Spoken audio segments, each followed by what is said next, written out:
अध्यक्ष महोदय, या ठिकाणी सर्वप्रथम तर या विधेयकाचं मी खूप मनापासून स्वागत करतो।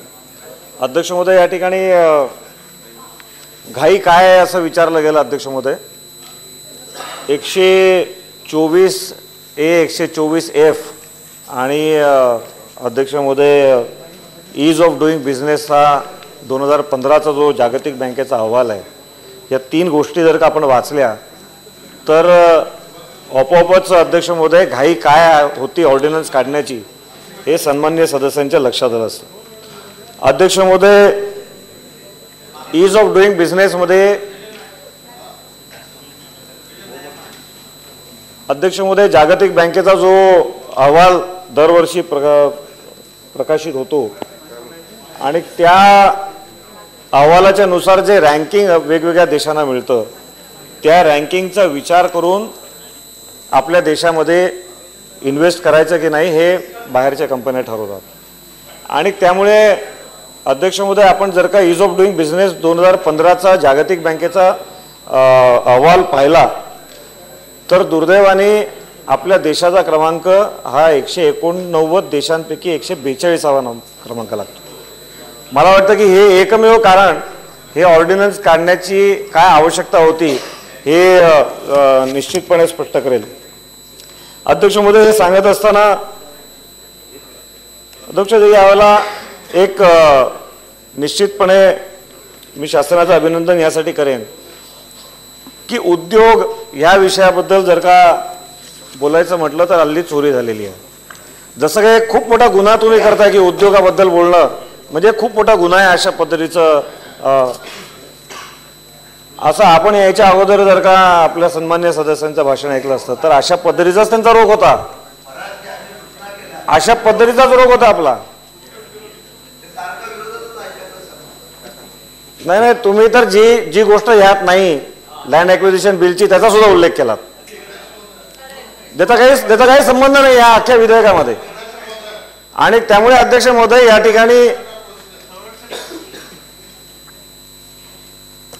अध्यक्ष महोदय, सन्माननीय सदस्य पराग आळवणी म्हणतात त्याच्यामध्ये तथ्य आहे आणि म्हणूनच माझी आपल्याला अशी विनंती आहे की आपण ज्या वेळेला सन्माननीय मंत्री महोदय कुठले विधेयक सभागृहामध्ये मांडतात त्याची माहिती त्यांनी दिली, त्यावेळेला सुरुवातीला त्यांनी एक ब्रीफ जर त्याच्यामध्ये भाषण केलं आणि विधेयक काय आहे, त्याचा उद्देश काय आहे हे उद्देश आणि कारणामध्ये ते दिलंच आहे, तो काही प्रश्न नाही।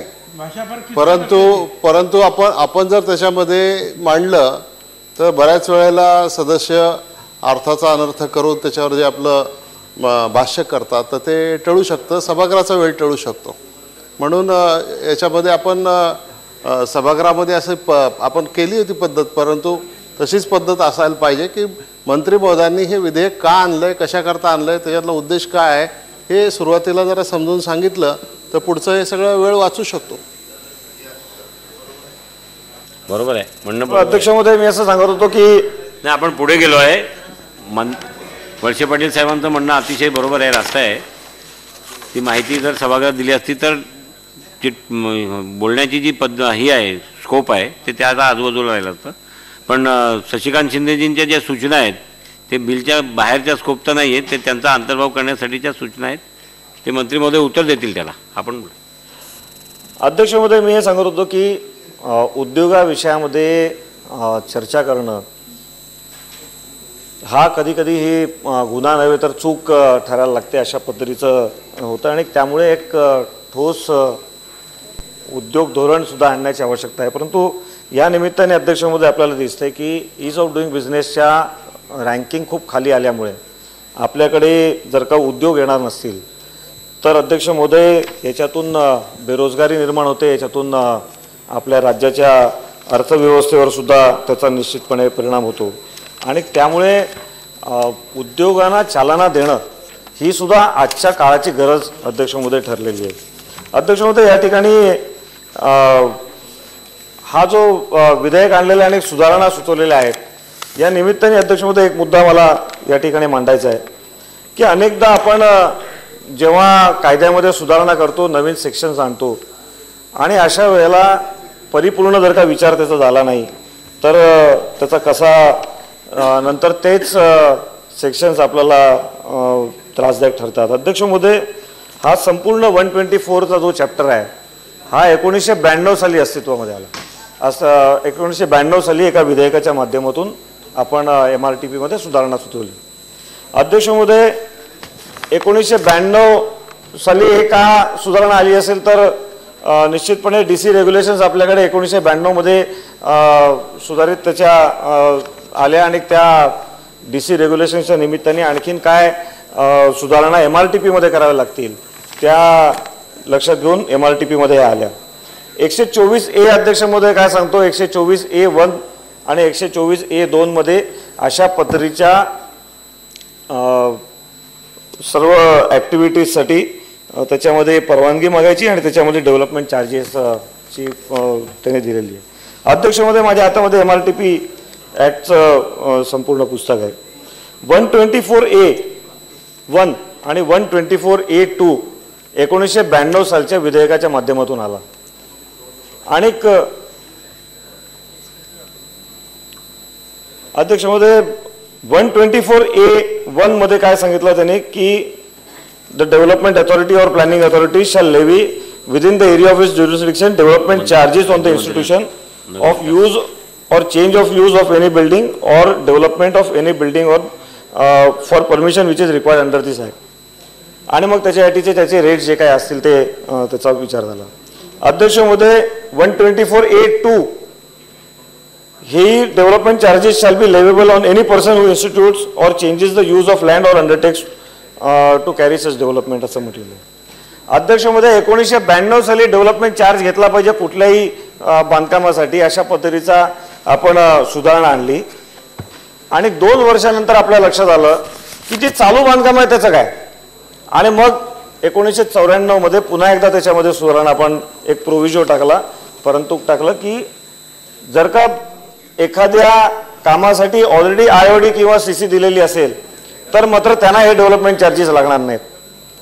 अध्यक्ष महोदय, 1992 साली झालेली चूक आणि 1994 साली झालेली सुधारणा अनेक गोष्टीमध्ये आज सुद्धा तशीच परिस्थिती या लक्षात येते की एक नियम बनतो, एक पॉलिसी बनते आणि त्या पॉलिसीमध्ये कोण कोण येत नाहीत, कोण कोण कुठल्या कुठल्या प्रकारांना ह्याच्यातून गाळता येऊ शकतं हे ठरवण्याला सुद्धा अध्यक्ष महोदय 3-4 वर्ष लागतात. आणि त्यामुळे मुद्दामून आज 124 ची चर्चा. अध्यक्ष महोदय, या ठिकाणी विकासकांना यातून एक्झेम्प्ट करण्याची गोष्ट सांगितलेली आहे. मंत्री महोदय, आणि एखादी गोष्ट जेव्हा आपण नियम बनवतो तेव्हा त्या नियम बनवत असताना एखादा नियम बनवत असताना त्याचे सुलभ व्हावी हा त्याच्या मागचा उद्देश असतो. परंतु कधी कधी त्याच्यामुळे उलट त्रास होतो, तो होऊ नये याची काळजी पुढील काळामध्ये आपण घेण्याची आवश्यकता आहे. अध्यक्ष महोदय, 124F आपण या 124F मध्ये सुधारणा सुचवतो आहोत. त्याचा उल्लेख आता या ठिकाणी झाला की 124F मध्ये मेडिकल इन्स्टिट्यूट्स असतील किंवा एज्युकेशनल इन्स्टिट्यूट्स असतील ह्याच अशाच प्रकारच्या कामांसाठी एखाद्या डेव्हलपमेंट चार्जेसमध्ये सूट देण्याचा आत्तापर्यंतचा त्याच्यात समावेश होता. परंतु अध्यक्ष महोदय, गोदामी आणि वखारींचा याच्यामध्ये उल्लेख नव्हता. आणि आज अध्यक्ष महोदय ही स्थिती झालेली आहे की गोदाम किंवा वखारींच्या बांधकामांच्या परवानग्यांमध्ये एवढा त्रास व्हायला लागलेला आहे की महाराष्ट्रामध्ये उद्योग आणणं म्हणजे त्याच्या आपल्याला परवानग्याच मिळणार नाहीत आणि त्यामुळे अनेक उद्योग हे आपल्याकडे त्यांच्या येऊ इच्छित नाहीत किंवा चालू उद्योग असतील तर तेही बाहेर जायच्या तयारीत असतात अध्यक्ष महोदय. आणि त्यामुळे एक उदाहरण अध्यक्ष महोदय छोटंसं देतो. बॉम्बे पोर्ट ट्रस्टच्या जमिनीवर बॉम्बे पोर्ट ट्रस्टला स्वतःसाठी गोदाम बांधायचं आहे, परंतु महानगरपालिकेमध्ये जवळजवळ 2-2.5 वर्ष ते खेटे घालतात, आजपर्यंत त्यांना परवानगी मिळालेली नाही. याच्यावरूनच आपल्याला लक्षात येऊ शकतं की कशा पद्धतीनं नियमांच्या मध्ये आपण जाळ्यामध्ये अडकलेलो आहोत. आणि एखादा परवानगी जर का मिळवून द्यायची असेल तर त्याच्यामध्ये किती वेळ जातो. स्वतः बॉम्बे पोर्ट ट्रस्टला जर का याचा त्रास होत असेल तर प्रायव्हेट कंपन्या या जेव्हा आपल्याकडे येतील तेव्हा हा त्रास ते सहन करतील का अध्यक्ष महोदय? ते त्रास सहन करणार नाही, ते म्हणतील की नाही याच्यापेक्षा बाहेर आपण गेलेलं बरं. अध्यक्ष महोदय, या ईज ऑफ डुईंग बिझनेस 2015च्या अहवालामध्ये आणखीन एक गंभीर गोष्ट आहे आणि त्या गंभीर गोष्टीकडे मी आपल्या माध्यमातून शासनाचं लक्ष वेधू इच्छितो. अध्यक्ष महोदय, ईज ऑफ डुईंग बिझनेस 2015मध्ये आपला क्रमांक 142 लागतो, परंतु ईज ऑफ डुईंग बिझनेसच्या वेगवेगळी जी नामांकन आहेत त्याच्यामध्ये डीलिंग विथ कन्स्ट्रक्शन परमिट या विषयासाठी आपला क्रमांक 184वा लागतो. अध्यक्ष महोदय, म्हणजे आपण किती खाली ह्या सर्व डीलिंग विथ कन्स्ट्रक्शन परमिट या विषयामध्ये आहोत. अध्यक्ष महोदय, डीलिंग विथ कन्स्ट्रक्शन परमिट बद्दल म्हणत असताना आपल्यालाही हा अनुभव निश्चितपणे आला असेल की मुंबई महानगरपालिकेच्या हद्दीमध्ये कुठलंही बांधकाम करायचं असेल तर गेल्या काही वर्षामध्ये एवढ्या धोरणात्मक बदल अध्यक्ष महोदय झाले आणि प्रत्येक धोरणात्मक बदल जेव्हा होतो तेव्हा तो नेमकं धोरण नवीन काय आलेलं आहे हे समजून घेण्यामध्ये अधिकाऱ्यांचे 4-5 महिने जातात, 6 महिने जातात आणि प्रत्यक्षामध्ये दरवेळेला या धोरणात्मक बदलांमुळे परवानग्या मिळण्यामध्ये केवढा उशीर होतो. अध्यक्ष महोदय, एका बाजूने आपण नव्याने अफोर्डेबल हाऊसिंगच्या गोष्टी बोलतो, एका बाजूने आपण सांगतो की बाबा ह्या घरांच्या किमती खाली यायला पाहिजे आणि दुसऱ्या बाजूने जर का कन्स्ट्रक्शन ॲक्टिव्हिटीमध्ये नवीन बदल आणि तेही एकमेकांना विसंगत बदल जर का करत राहिलो, नवीन धोरणात्मक बदल जर का करत राहिलो तर अध्यक्ष महोदय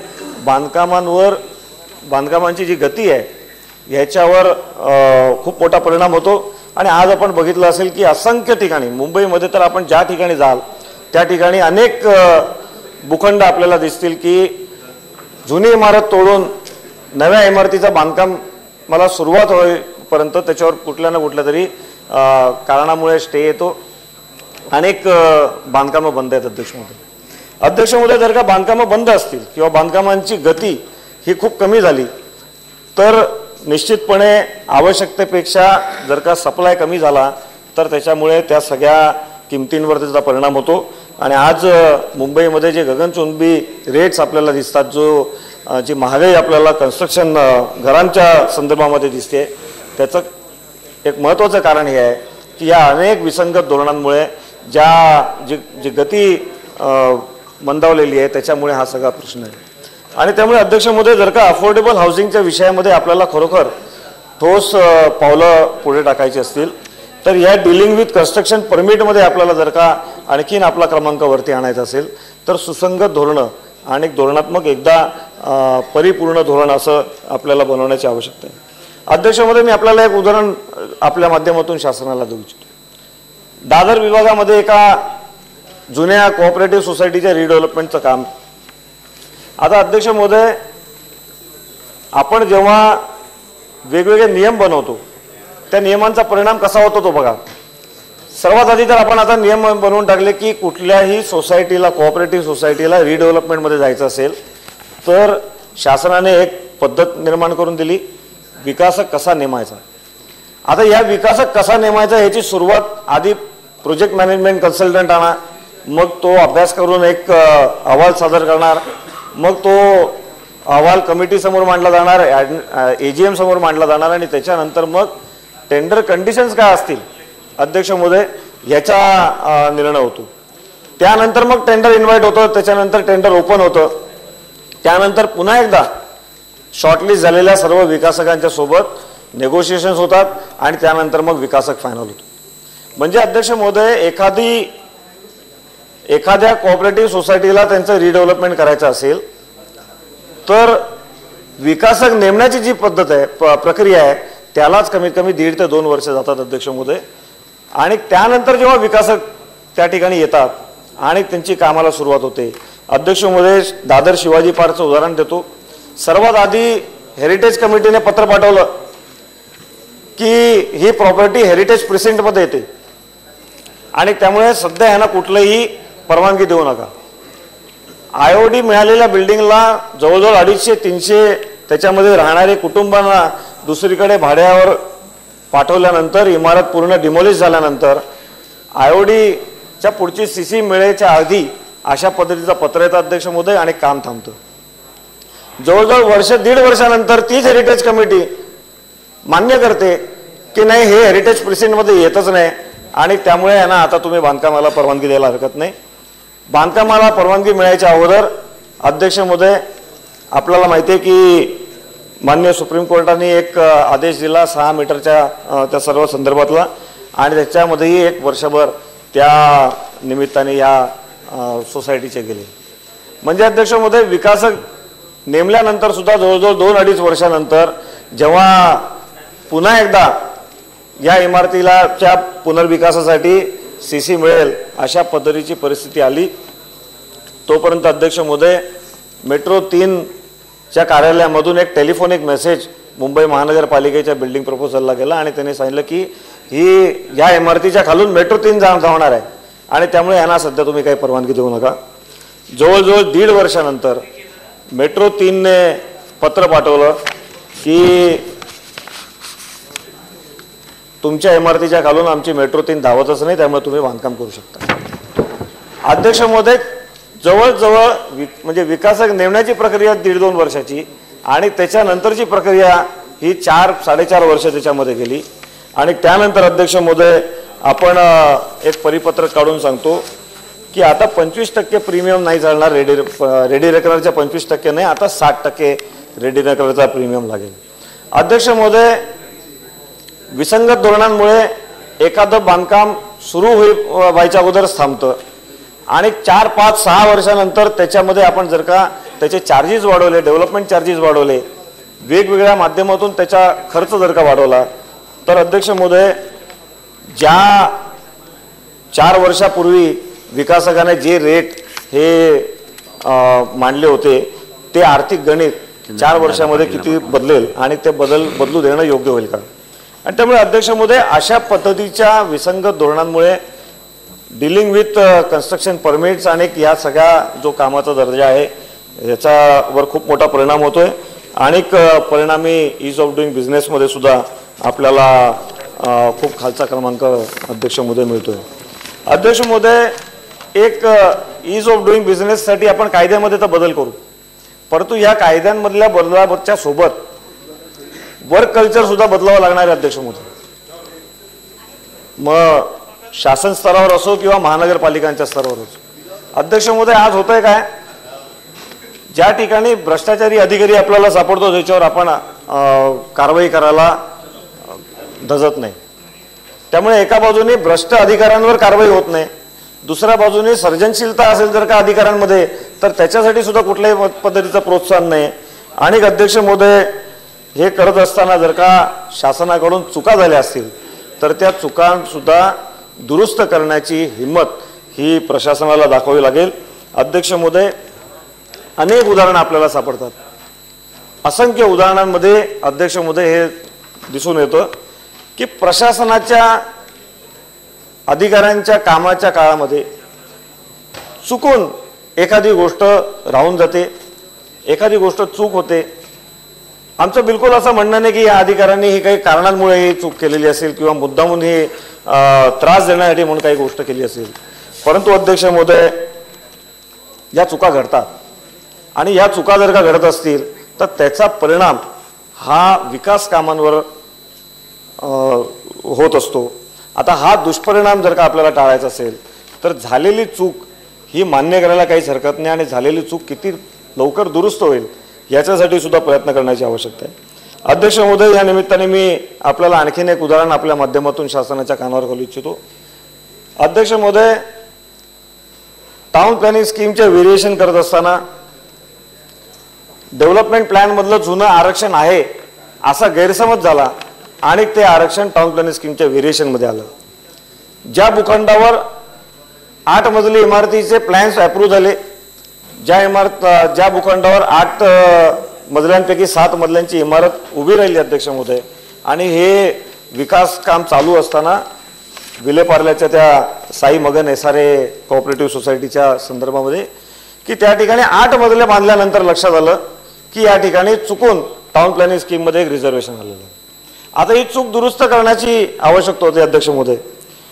सोसायटीने तत्कालीन माननीय मुख्यमंत्र्यांकडे अपील केली, परंतु 4 वर्ष जवळजवळ त्या अपीलाला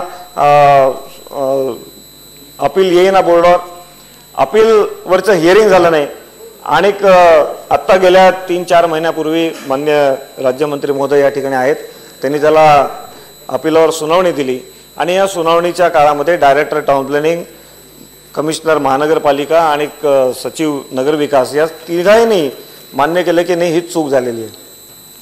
अध्यक्ष महोदय, आता ही चूक दुरुस्त करायची असेल तर सोसायटीला सांगितलं जातं की आता तुम्ही पूर्ण प्रक्रिया पुन्हा एकदा सुरू करा.